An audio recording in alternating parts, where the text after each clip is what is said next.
Senhoras e senhores, com a palavra o presidente da República, Luiz Inácio Lula da Silva.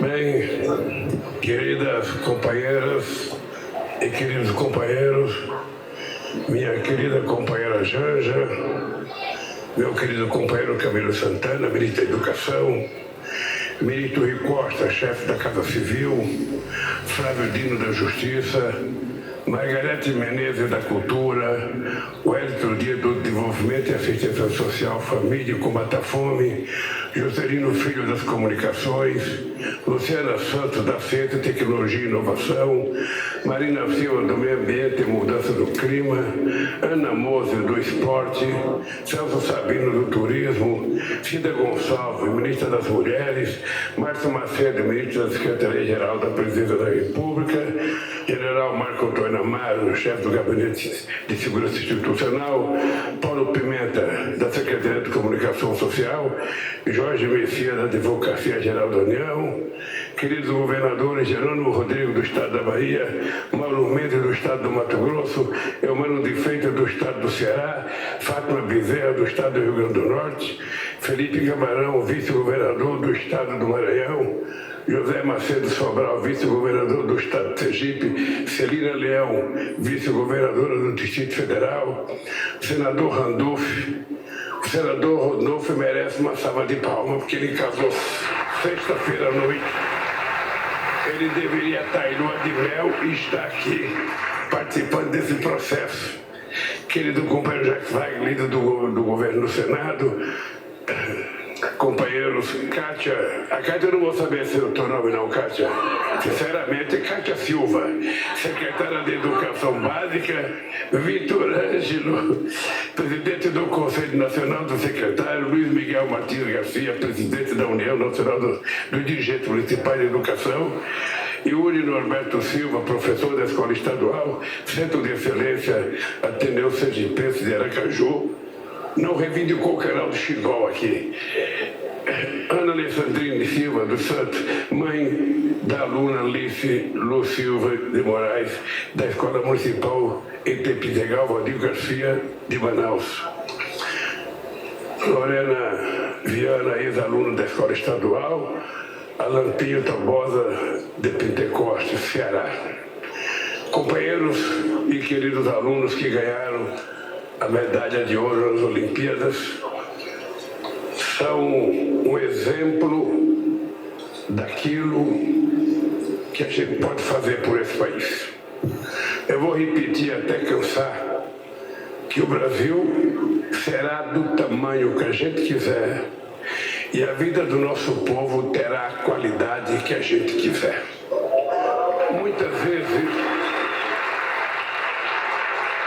Porque muitas vezes, numa discussão como essa, quando você senta para discutir o orçamento do governo é como se fosse um salário que uma família recebe. Não sei como é na casa de vocês, mas na minha casa, minha mãe, que era analfabeta, os 8 filhos chegavam com olerite de pagamento. Naquele tempo a gente não falava olerite, era envelope de pagamento. Uma envelope amarela pequenininha que vinha com os trocadinhos que a gente ganhava dentro. A gente colocava na mesa, a minha mãe abria tudo aquilo e colocava tudo num pacote só. Ela não sabia ler, não sabia fazer um ó com um copo, mas conhecia dinheiro. Então ela pegava aquele dinheiro para repartir entre as necessidades da família. O orçamento de uma prefeitura é isso. O orçamento do Estado é isso. O orçamento do governo federal é isso. Você tem um montante de dinheiro que você recolhe e você então tem que fazer a somatória de tudo isso e distribuir em função das suas prioridades, das coisas que são necessárias fazer no país. E no Brasil, sempre se demorou para fazer as coisas no tempo certo. gente nunca fez as coisas no tempo que era necessário e possível fazer. Porque sempre se utilizava o discurso de que isso é gasto. Isso não pode fazer. Gasta muito. A gente nunca se perguntou o quanto custou a gente não fazer. Nunca. Nós nunca paramos para perguntar quanto custou não alfabetizar esse país no começo do século passado. Só lembrar que até 1920 a Argentina já tinha feito a sua primeira reforma universitária e a gente não tinha sequer a nossa primeira universidade. Então o Brasil tudo é sempre muito atrasado. O voto da mulher demorou muito, a libertação dos escravos demorou muito, a independência demorou muito, a igualdade salarial entre mulher e homem só foi feita aqui agora, faz 20 dias atrás, porque o Congresso Nacional aprovou. Então tudo é atrasado. E a escola de tempo integral, ela chega atrasada. Porque, quem sabe, a gente pudesse ter feito há 20 anos atrás, há 15 anos atrás, há 30 anos atrás, mas não foi feito. Certamente porque alguém dizia que custava muito. E assim a gente vai levando a vida, e quem vai ficando sempre para escanteio é o povo mais humilde, é o povo mais necessitado. É ele que sobra.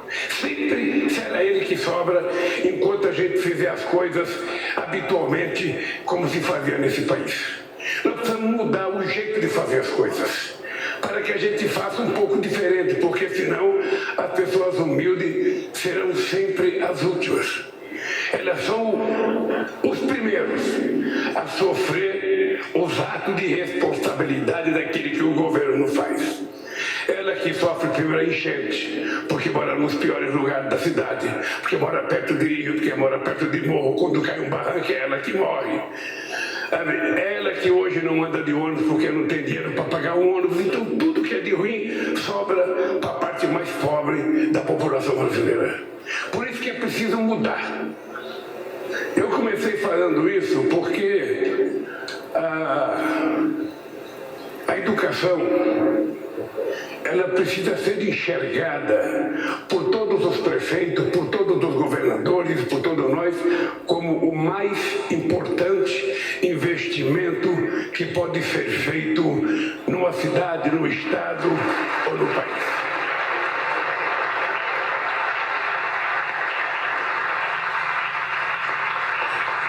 Daí a gente tem que levar em conta a necessidade dos professores ter uns salários razoáveis, pelo menos as professoras.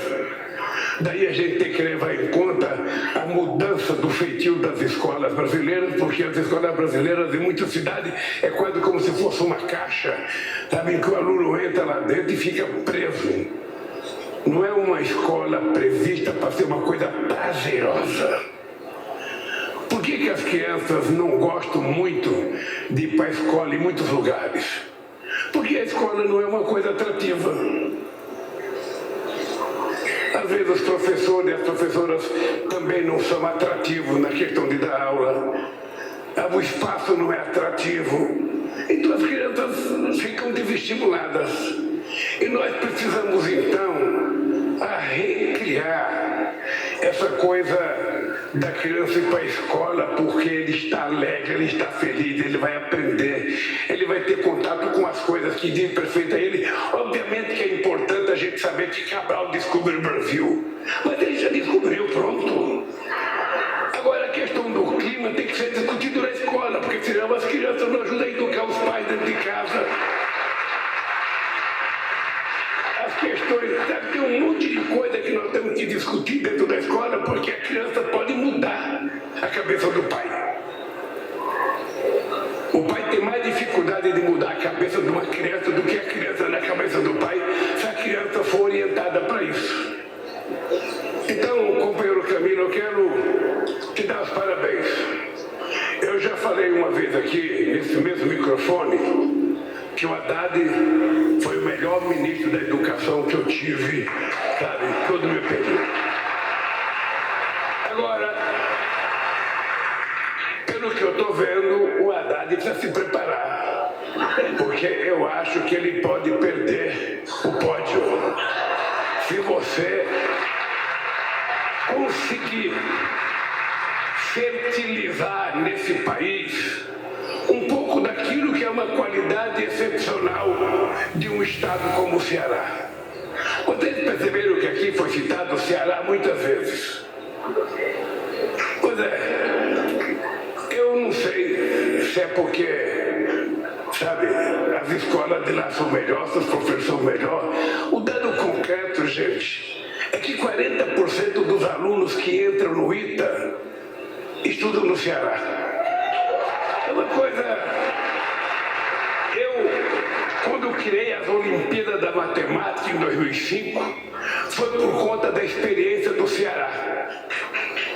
O Brasil não tinha Olimpíada da Matemática para a escola pública. Era escola privada, e já na escola privada o Ceará já era o melhor. O Ceará tinha mais medalha, e também meu companheiro Wellington, o Piauí também era bom. Eu ficava perguntando por que dois estados do Nordeste, que não são ricos, têm qualidade de escola melhor do que outros estados que têm dinheiro. Obviamente que o resultado deve ser, sabe, o tratamento que os educadores dão dentro da sala de aula. Né? Porque não tem outra explicação. E agora nós vamos fazer algumas coisas que eu acho importante. Essa meninada que ganhou medalha de ouro, alguns podem ter recurso, podem estudar lá fora, e aqueles que não têm recurso vão fazer o quê? Então nós estamos pensando, junto com o Camilo, criar uma escola especial de matemática para acolher os nossos gênios. Ou seja, as pessoas que são gênios vão sair das Olimpíadas e vão ter um lugar para estudar. Eu aprendi naquela comemoração do Santos Dumont, eu acho que o povo não tem noção do quanto de gênio tinha o Santos Dumont. E aqui no Brasil a gente não está habituado, não sei se é uma cultura nossa, mas a gente não está habituado a criar ídolos, símbolos, pessoas que derem importância. Na verdade, a gente só aprendeu com Ayrton Senna depois que ele morreu e com o Pelé. Mas a gente não tem símbolos. E a história do Santos Dumont é uma história que merece orgulho. O cara descobriu o avião. Ele que inventou o avião. O único que conseguiu fazer uma coisa mais pesada que o ar subir. E os americanos criaram a ideia que foram eles que inventaram o avião. E eu acho que nós poderemos ter milhares de gênios espalhados nesse país, que se a gente acolher, a gente vai fazer uma revolução ainda nessa primeira metade do século XXI. A gente não pode esperar para a segunda metade. Então, Camilo, a minha assessoria preparou um discurso aqui. E eu queria agora ler o meu discurso aqui, porque eu falei coisa que não estava aqui no script. Entre tantos males que esses 6 anos de desgoverno legaram ao país, um deles em especial me encheu de indignação e tristeza. O número crescente de crianças e adolescentes nos semáforos pedindo esmola ou vendendo balas, quando deveriam estar na escola. Eu olhava para aquelas crianças e adolescentes e pensava em quantos talentos desperdiçados, em quantos futuros comprometidos havia ali, pela falta de estudo e pela falta de oportunidade. Aquelas crianças e aqueles adolescentes simbolizavam o descaso e o abandono a que foi submetido o povo brasileiro nos últimos 6 anos. O grande motivo que me levou a disputar pela 3ª vez a presidência da República. Era preciso combinar novamente crescimento econômico com inclusão social, voltar a gerar empregos e oportunidades, acabar de novo com a fome, trazer de volta as políticas públicas que tiraram 36 milhões de pessoas da extrema pobreza e fazer outra vez a educação educação uma das principais prioridades desse país. Esta solenidade de hoje é mais uma confirmação do compromisso que começamos a cumprir no primeiro dia do nosso governo. É com a universalização do acesso à educação pública e no aprimoramento da qualidade do ensino que erguemos as bases de uma sociedade mais consciente, mais justa e menos desigual. E é com a educação em tempo integral que avançamos ainda mais em direção ao país que precisamos construir. A escola pública de qualidade é o ponto de partida para que os filhos e filhas das famílias mais carentes tenham as mesmas oportunidades que as crianças e os adolescentes das famílias mais ricas. Oferecer as mesmas condições de educação aos estudantes das escolas públicas e aos alunos das escolas privadas é combater a desigualdade social na raiz. Uma coisa que eu tenho consciência, Camilo, é que quando a escola pública tiver de qualidade, amplos setores da classe média, que hoje gastam 1/3 do seu salário, às vezes mais, para colocar o filho numa escola particular, essa gente virá para a escola pública. É importante a gente lembrar que todos os grandes intelectuais, cientistas brasileiros estudaram em escola pública. Então, quando a gente melhorar a escola pública, a nossa classe média não vai querer gastar 3, 2, 4 mil reais para a educação, vai colocar o filho numa escola que vai atender às necessidades que ela entende que o seu filho deva ter a educação. Por isso que nós temos a obrigação de fazer o investimento na escola pública sem olhar e sem falar a palavra gasto. Eu volto a repetir, não é possível a gente permitir que alguém fale, não pode gastar em educação.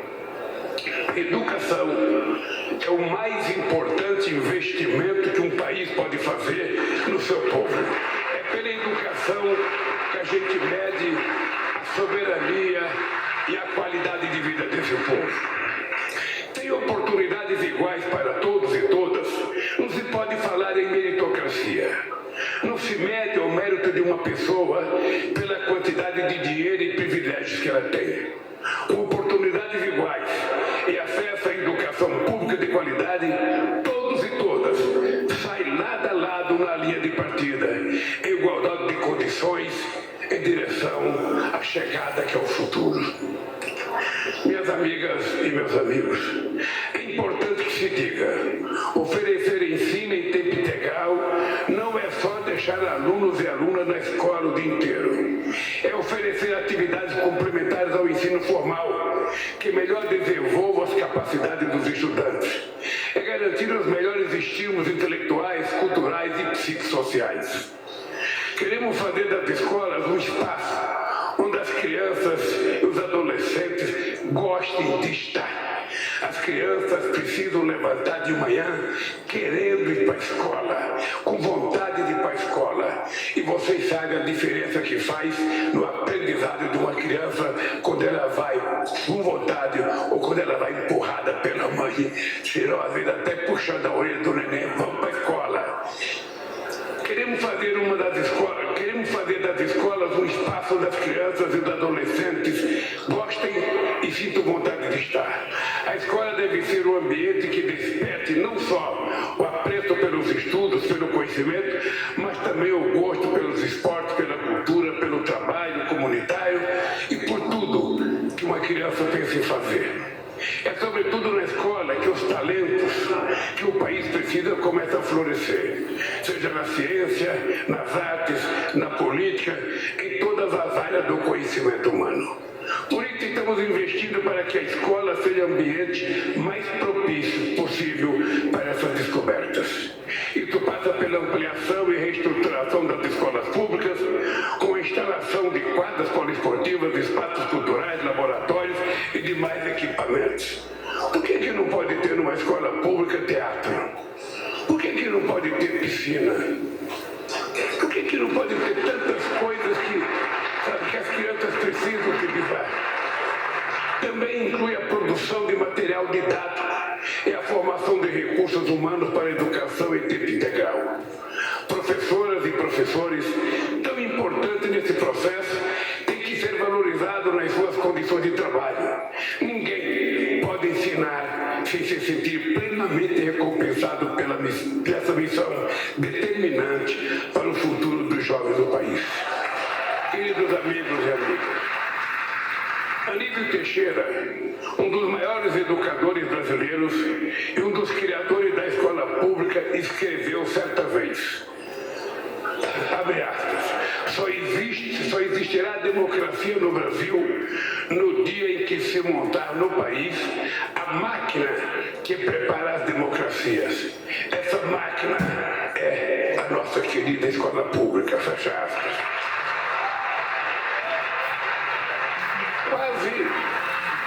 Quase um século depois, ainda lutamos em defesa da democracia e em defesa da educação. A democracia sofreu um grave ataque de 8 de janeiro e a educação esteve sob ataque permanente nos últimos 6 anos. A um orçamento cada vez menor, vieram se somar o desmonte de inúmeros programas educacionais, além da onda de ódio propagada pelas redes sociais. Ódio que se concretizou na criminalização de professores e professoras e até mesmo nos hediondos atentados nas escolas do nosso país. Desde a nossa posse, trabalhamos duramente para reverter esse quadro. Em janeiro, concedemos reajuste de 14,95% ao piso salarial nacional dos professores e professoras da educação básica e da rede pública. Em fevereiro, reajustamos em até 40% os valores das bolsas de mestrado, doutorado e pós-doutorado, permanência na universidade para alunos em situação de vulnerabilidade e formação de professores do ensino básico que estavam congelados simplesmente há 10 anos. Em março, aumentamos em mais de 37% o valor do repasse a estados e municípios para custear a alimentação escolar, que estava parado há 6 anos. Em abril, anunciamos o repasse de 2 bilhões e 400 milhões de reais para recompor o orçamento de universidades e institutos federais, alvos preferenciais dos ataques do governo anterior à educação.